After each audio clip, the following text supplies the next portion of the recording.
ይስጥልኝ የተወደዳችሁ የኢትዮ ፎረም ቤተሰቦች እንደምን ቆያችሁ? ለአሁኑ ያሰባሰብናቸውን መረጃዎች ከዚህ እንደሚከተለው ወደ እናንተ ማድረስ ጀመርን። ዋና ዋናዎቹን በቅድሚያ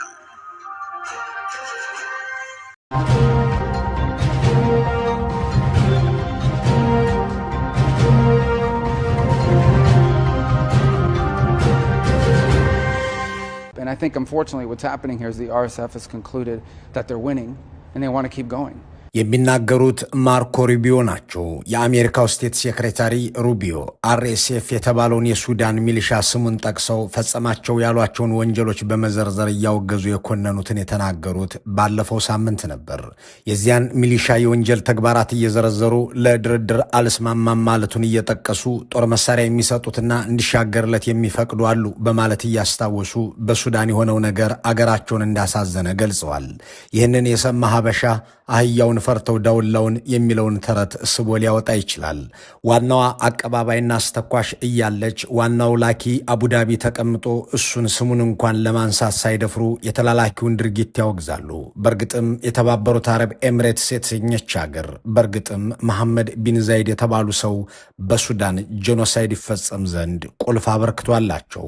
በሱዳን ብቻ ሳይሆን በሊቢያም፣ በዚያ ብቻ ሳይሆን በኢትዮጵያም ከሚገደሉ ሕፃናት ከሚወድሙ ልማቶች ጀርባ እሳቷን ይዛ የምትቀርበው ኤሚሬቶች ስሟን በግብሯ የሚያነሱት ቢበዙም በዚህ ወቅት የአሜሪካ ጫና እምብዛም ሆኗል።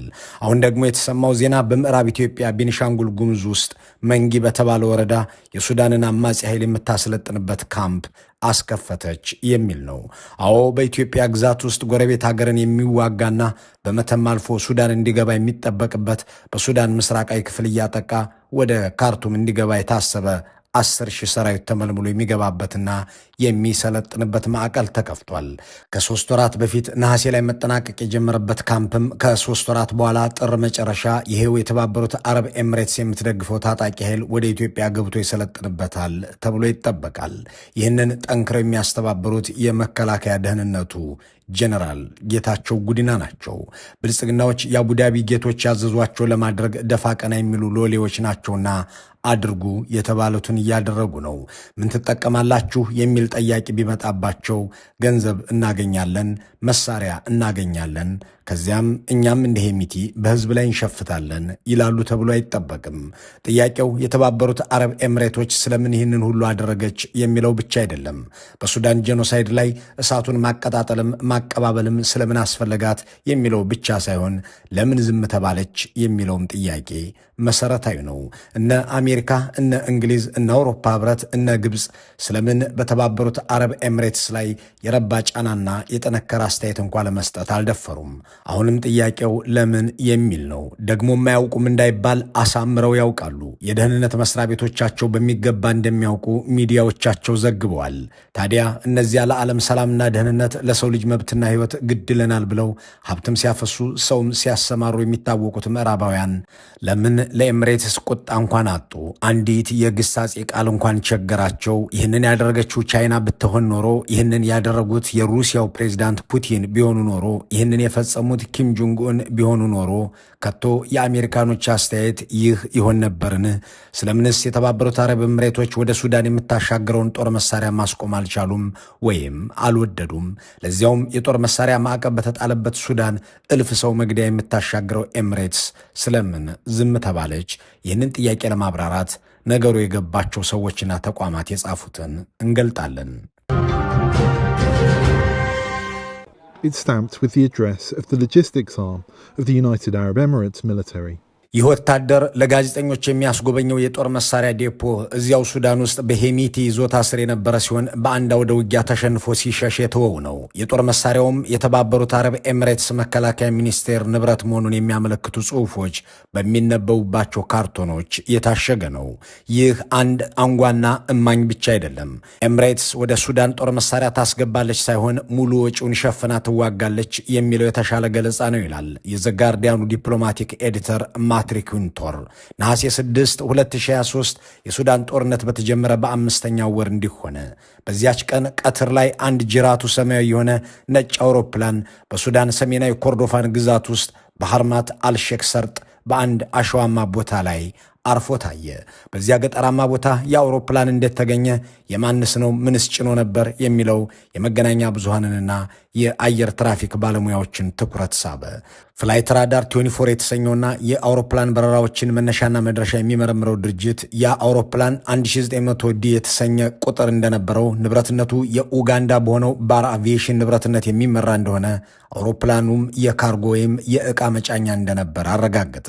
ምን ጭኖ ነበር የሚለውን ጉዳይ የሚመረምሩ ጋዜጠኞችና የሳተላይት ባለሙያዎች ደግሞ የሩሲያ ምርት የሆነ ካቱይሻ የተባለ ሮኬት ሊያደርስ ሱዳን መግባቱን ደረሱበት። ማን የላከው ከየትስ የተነሳ ነበር የሚለውን ሲያጣሩም የተባበሩት አረብ ኤምሬቶች መሆኗን አወቁ። ይህ ገና በጦርነቱ ጅማሮ ሰሞን የነበረ በመሆኑ ብዙ አነጋገረ። የመሐመድ ቢን ዛይድ አገር ከሱዳን የሚሊሻ ጦር ጋር የነበረው ግንኙነት የበለጠ ማስረጃ ቀርበቦት ተሞገተ። ከዚያን ጊዜ ወዲህም ከእያንዳንዱ የታጣቂ ኃይሉ ጥቃት ጋር ስሙ የሚነሳ ሆነ። ይህንን ጉዳይ በተመለከተ የምርመራ ሪፖርት ያስነበበው ዎል ስትሪት ጆርናል ኤምሬትስ ውስብስብ አቅም ያላቸውን የቻይና ድሮኖች ለሄሚቲ በገፍ እያቀረበች መሆኑን የአሜሪካ ደህንነት መስሪያ ቤት አረጋግጦልኛል ይላል።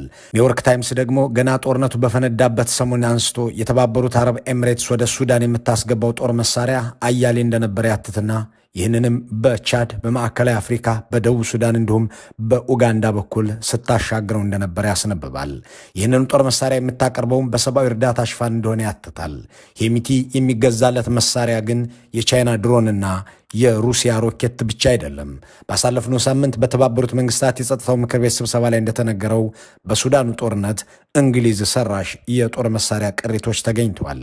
ይህ የእንግሊዝ መንግስትን ክፉኛ ያስወቀሰ ጦር መሳሪያ እንዴት RSF ከተባለው ሚሊሻ እጅ ገባ የሚለውን ጉዳይ የሚጠይቀው የዘጋርዲያኑ ማርክ ታውንሴንድ ጉዳዩን እንዳጠኑ የተመደቡት የተባበሩት መንግስታት የኤክስፐርቶች ቡድን የመሳሪያ ሱዳን የገባው በተባበሩት አረብ ኤምሬቶች አቅራቢነት ነው ብለዋል ይላል።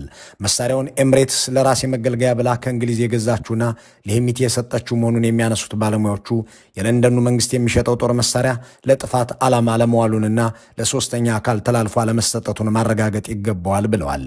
እንግሊዝ በ2004 ከጥር እስከ መስከረም ባለው ጊዜ ውስጥ ML 14 የተባለ የማሰልጠኛ መሳሪያ ለኤምሬትስ ሸጣ እንደነበር ማረጋገጡን የሚገልጸው ማርክ ይህንን የሚያቀላጥፉ 14 ኩባንያዎችን አሰማርቶ እንደነበርም ይጠቁማል። ሱዳን ውስጥ የሄሚቲ ሚሊሻዎች የታጠቁትም ይህንን መሳሪያ በዚህ መልኩ የተገኘው ነው። ዓለም አቀፉ የሰብአዊ አገልግሎት ሕግን በጣሳ አኳኋን እርዳታን ሽፋን እያደረገ ወደ ሱዳን የመገዳደያ ግንባሮች የሚላከው ይህ ጦር መሳሪያ የሚጓጓዘው ዓለም አቀፍ በረራን ለማከናወን ፈቃድ በሌላቸው ጦር መሳሪያ አጓጓዦች ጭምር ነው ሲሉ የገለጹት ደግሞ የተባበሩት መንግስታት አጣሪ ባለሙያዎች ናቸው።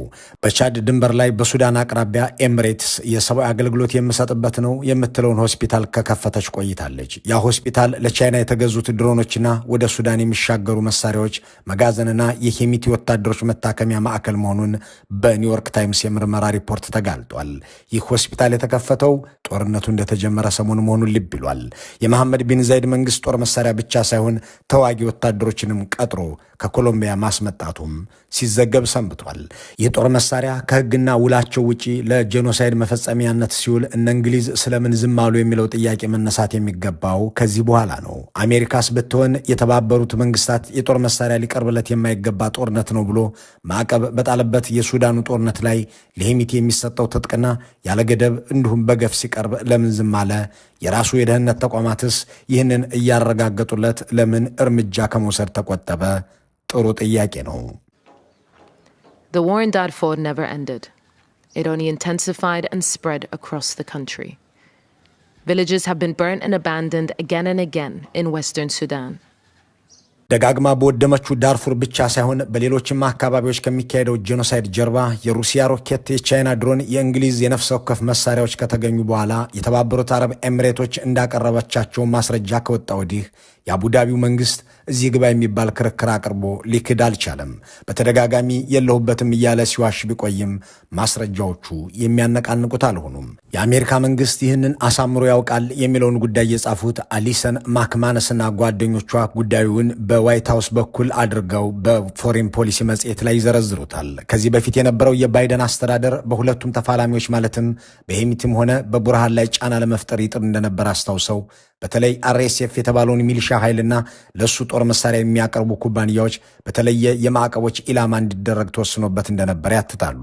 ከነዚህ ኩባንያዎች መካከልም በዛ ያሉቱ በተባበሩት አረብ ኤሚሬትስ ውስጥ መቀመጫቸውን ያደረጉ ናቸው። አንዳንድ የኮንግረስ አባላትም ይህንን ነገር ለመግታት የሚያስችሉ ምክረ ሐሳቦችን ይዘው በምክር ቤት ውስጥ ተከስተዋል። ይህ ሁሉ ግን የረባ ውጤት አላመጣም። የባይደን አስተዳደር ሄዶ የትራምፕም ሲመጣ የሱዳን የጦር መሳሪያ ምንጭ የሆነችውን ኤሚሬትስን ጣቶቿን ለመከርከም የረባ ተጽዕኖ አላሳደረም። የዚህ ምክንያቱ ጥቅም ነው የሚለው ጉዳይ ብዙዎችን የሚያስማማ ይመስላል። የተባበሩት አረብ ኤሚሬትስ የአሜሪካ ጦር መሳሪያን በመሸመት ከግንባር ቀደሞቹ ተርታ የምትቀመጥ ናት። በሁለቱ ሀገራት መካከል ያለው የንግድ ግንኙነትም ግዙፍ ነው። ለአብነት የተባበሩት አረብ ኤሚሬትስ በአሜሪካ ውስጥ የ35 ቢሊዮን ዶላር ኢንቨስትመንት ያላት ሲሆን 33,000 አሜሪካውያንንም ቀጥራለች። አሜሪካ በበኩሏ 20 ቢሊዮን ዶላር የሚደርስ ሸቀጥ በኤሚሬትስ ገበያዎች ላይ ትሸጣለች። 15 ቢሊዮን ዶላር የሚገመት ምርት ደግሞ ከዚያች ሀገር ታስገባለች። ይህ አሃዝ በብዙ እንዲጨምር የተስማሙት ሁለቱ ሀገራት ከ7 ወራት በፊት መካከለኛው ምስራቅን የጎበኙት የአሜሪካው ፕሬዝዳንት ከኤሚሬትስ ጋር የሚኖረውን የንግድና ኢንቨስትመንት ውል ከ200 ቢሊዮን ዶላር እንዲበልጥ ወስነዋል። ከዚህ ውስጥ 1.4 ቢሊዮን ዶላሩ የጦር መሳሪያ ሽያጭ ነው።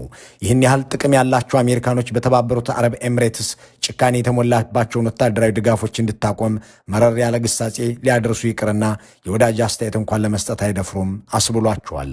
እናም አሜሪካ ዝም ማለች እንዳይባል በኮንግረስ አባላት እየተናገረች እንደ ማርኮ ሩቢዮ ባሉ ሹሞቿ ደግሞ ይህ ነገር ያሳስበናል እያለች ትቀጥላለች። ጦር መሳሪያ አቅራቢዋ እኮ የተባበሩት አረብ ኤሚሬቶች ነች የሚል ጥያቄ የቀረበላቸው ሩቢዮም ዳርዳሩን አልፈው የመሐመድ ቢን ዛይድን አገር ወንጀለኛነትና ስም ላለማንሳት ይጠነቀቃሉ። የማንንም ስም አልጠራም ብለውም እቅጩን ይናገራሉ። And I think something needs to be done to cut off the weapons and the support that the RSF is getting as they continue with their advances. የሆነ ነገር መደረግ አለበት። RSF የተሰኘው ሚሊሻ የሚያገኘውን መሳሪያ እንዲያጣና ምንጩ እንዲደርቅ ለማድረግ አንዳች ነገር መደረግ ይኖርበታል። ሰው እየተራበና እያለቀ መሆኑን የሰብአዊ አገልግሎት ሰጪ ተቋሞች እያረጋግጡልን ነው። ዋናው ችግር ያለው RSF ጋር ነው። የሰብአዊ እርዳታ እንዲገባ ፈቅዳለሁ ብሎ ለቃሉ ሳይታመን ቀረ። መንገድ መቆም አለበት። አሁን ከዚህ ሁሉ ጀርባ ያለው ከሌ ነው እንትና ነው እያልኩ መናገር አልፈልግም። ምክንያቱም አንዳች በጎ ውጤት እንዲገኝበት እንፈልጋለንና እሱ ላይ እንሰራለን። ምንም ጥርጥር የለውም።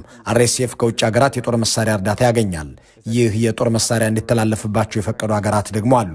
ይህ ጉዳይ መቆም አለበት ስንል እነዚህንም ሀገራት ጭምር ይመለከታል። So what's happening there is horrifying. We have worked, I think, all the way back to...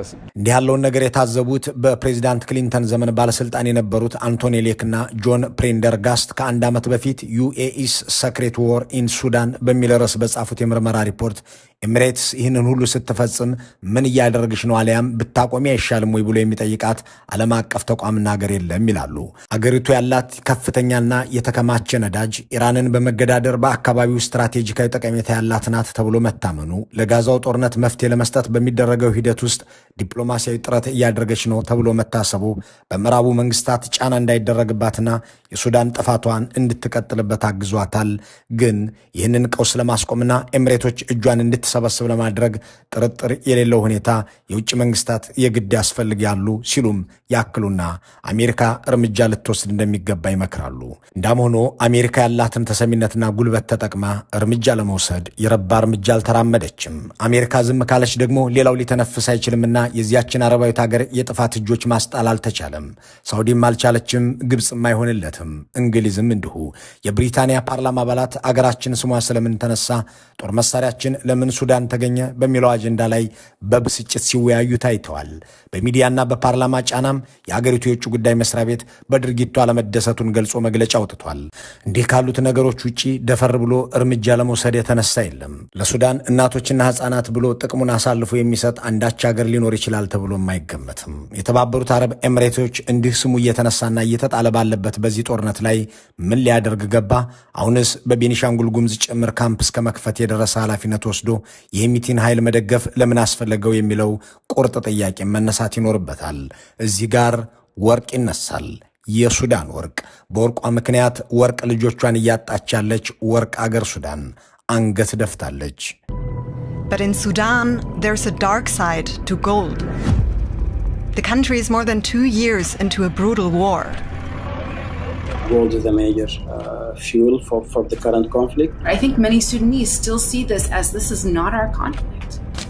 players outside of Sudan want the gold too. የጦርነቱ ዋና አቀጣጣይ ወርቅ ነው የሚለው ድምዳሜም ሆነ ይህንን ጦርነት ወርቅ ሸማቾቹ እንዲቆም አይፈልጉም የሚለው ገለጻ አለያም ይህ ጦርነት የወርቅ ፈላጊዎቹ እንጂ የሱዳናውያን አይደለም የሚለው አባባል የሚመራው ወደ የተባበሩት አረብ ኤምሬቶች ወደ ዱባይና አቡዳቢ ነው። ልክ በኢትዮጵያ ውስጥ እንደሆነ ሁሉ በሱዳንም ጦርነት ከተጀመረ በኋላ የወርቅ ምርት በእጥፍ ጨምሯል። ውጊያ የምርትን ሂደት ጨመረ የሚለው ገለጻ ከመሰረታዊ የጦርነት ትርጓሜ ጋር አብሮ የሚሄድ አይመስልም። ጦርነት እያለ ምርት ይቆማል እንጂ እንዴት እየጨመረ ሄደ ይባላል የሚለው ቃል በኤምሬትስ ዓለም የሚሰራ አልሆነም። አንቶኒና ጆን ስለ ጉዳዩ ወርቅ የሱዳን ጦርነት ነዳጅ ሆኖ እንዴት እንዳቀጣጠለ ሲገልጹ እንዲህ ይላሉ። ወርቅ የሱዳን ጦርነት ዋና ማቀጣጠያ ነው። ሁለቱም ተፋላሚ ኃይሎች ይህንን ማዕድን ያለለከት በህገወጥ መንገድ ይነግዱታል። ከዚያም መሳሪያ ይገዛሉ። ኤምሬቶች ጥቅም የምታጋብሰው እዚህ ጋር ነው። በ2022 ብቻ ኤምሬቶች ከሱዳን 39 ቶን ወርቅ ማስገባቷን አውቀናል። ይህ ከ2 ቢሊዮን ዶላር በላይ ያወጣል። 2.29 እንዲህ ያለው ህገወጥ ሽያጭም ዛሬም ቀጥሏል። ይሄው ወርቅ ወደ ቻድ፣ ኢትዮጵያ፣ ሱዳን፣ ደቡብ ሱዳንና ኡጋንዳ ገብቶ ወደ ዱባይ ይደርሳል። በእርግጥም የመጨረሻ መዳረሻው የተባበሩት አረብ ኤምሬቶች ነች። በ2022 60 ቶን ወርቅ በእነዚህ በተጠቀሱት ሀገራት አልፎ ወደ ኤምሬትስ ገብቷል። ባሳለፍነው ዓመት ግንቦት የአሜሪካ ውጭ ጉዳይ ሚኒስቴር ይፋ ባደረገው ሪፖርት ደግሞ ሁሉንም የሱዳን የወርቅ ኤክስፖርት የወሰደችው ኤምሬቶች ነች። በእርግጥም ኤምሬቶች በአሁኑ ወቅት የአፍሪካ ወርቅ ህገወጥ ንግድ መዳረሻና ሸማች ሆናለች።